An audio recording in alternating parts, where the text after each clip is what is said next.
Hi అండి, నమస్తే. Welcome back to Konaseema రుచులు. ఈరోజు వీడియోలో చామదుంపలతో ఈజీ అండ్ టేస్టీగా పులుసుని ఎలా ప్రిపేర్ చేసుకోవాలో చూపించబోతున్నానండి. ఈ చామగడ్డ పులుసు కారం కారంగా పుల్ల పుల్లగా చాలా టేస్టీగా ఉంటుంది. అంతేకాదు చామగడ్డ హెల్త్ వైజ్ కూడా చాలా మంచిది. మరి ఇంకా లేట్ చేయకుండా చామదుంపల పులుసు తయారీ విధానాన్ని చూసేద్దాం పదండి.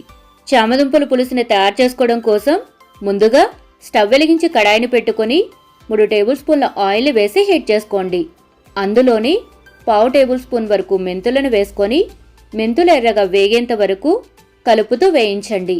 మెంతులు ఇలా ఎర్రగా వేగాక 1/2 టేబుల్ స్పూన్ ఆవాలు, 1/2 టేబుల్ స్పూన్ జీలకర్ర, 2 ఎండుమిరపకాయలు తీసుకొని ఇలా సగానికి తుంచుకొని వేసుకోండి. అందులోని ఒక పెద్ద ఉల్లిపాయ సన్నని తరుగు, పొడవుగా కట్ చేసి పెట్టుకున్న 4 పచ్చిమిర్చి, ఒక రెబ్బ కరివేపాకు, 1/2 టేబుల్ స్పూన్ వరకు పసుపు, చివరిగా దంచిన 4-5 వెల్లుల్లి రెబ్బలను కూడా వేసుకొని ఉల్లిపాయ ముక్కల్ని మూతతో కవర్ చేస్తూ మీడియం ఫ్లేమ్ మీద ఇలా మెత్తబడేంత వరకు ఉడికించుకోండి. అందులోని బాగా పండిన 4 టమాటాలను సన్నగా ముక్కల కింద కట్ చేసుకొని వేసుకోండి. టమాటా ముక్కలు త్వరగా ఉడకడానికి నేను ఈ స్టేజ్లోని పులుసుకి సరిపడా ఉప్పుని యాడ్ చేసుకుంటున్నానండి. ఉప్పు వేశాక ఒకసారి కలుపుకొని మూతతో కవర్ చేస్తూ మధ్య మధ్యలో కలుపుకుంటూ మీడియం ఫ్లేమ్ మీదే ఇలా టమాటా ముక్కలు మెత్తబడేంత వరకు ఉడికించుకోవాలి. టమాటా ముక్కలు ఇలా మెత్తగా ఉడికాక ఇప్పుడు ఇందులో 1 టేబుల్ స్పూన్ కారం కూడా వేసుకొని మరొక నిమిషం పాటు కలుపుతూ వేయించండి. అందులోనే 1/2 కేజీ చామదుంపల్ని ఉడికించి పొట్టు తీసేసి వేసుకోండి. దుంపల్ని వేశాక మరొక 2 నిమిషాల పాటు కలుపుతూ వేయించండి. ఇప్పుడు ఒక పెద్ద నిమ్మకాయంత చింతపండు నుండి తీసిన చింతపండు రసాన్ని వేసుకోవాలి. అలాగే మీరు తినగలిగేంత పులుపును ఒకసారి చెక్ చేసుకొని వాటర్ని అడ్జస్ట్ చేసుకోండి.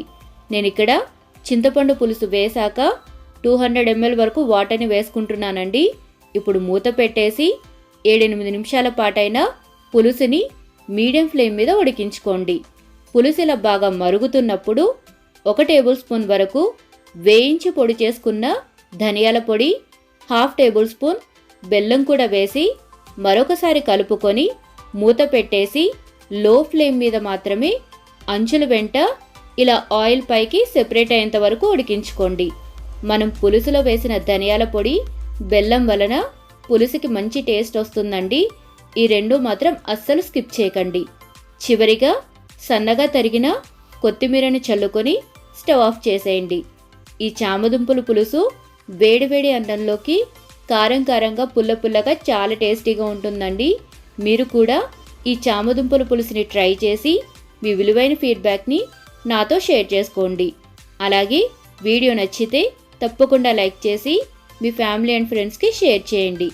మరిన్ని ఇలాంటి టేస్టీ రెసిపీస్ కోసం మన కోనసీమ రుచుల్ని సబ్స్క్రైబ్ చేసుకోండి. Thank you for watching.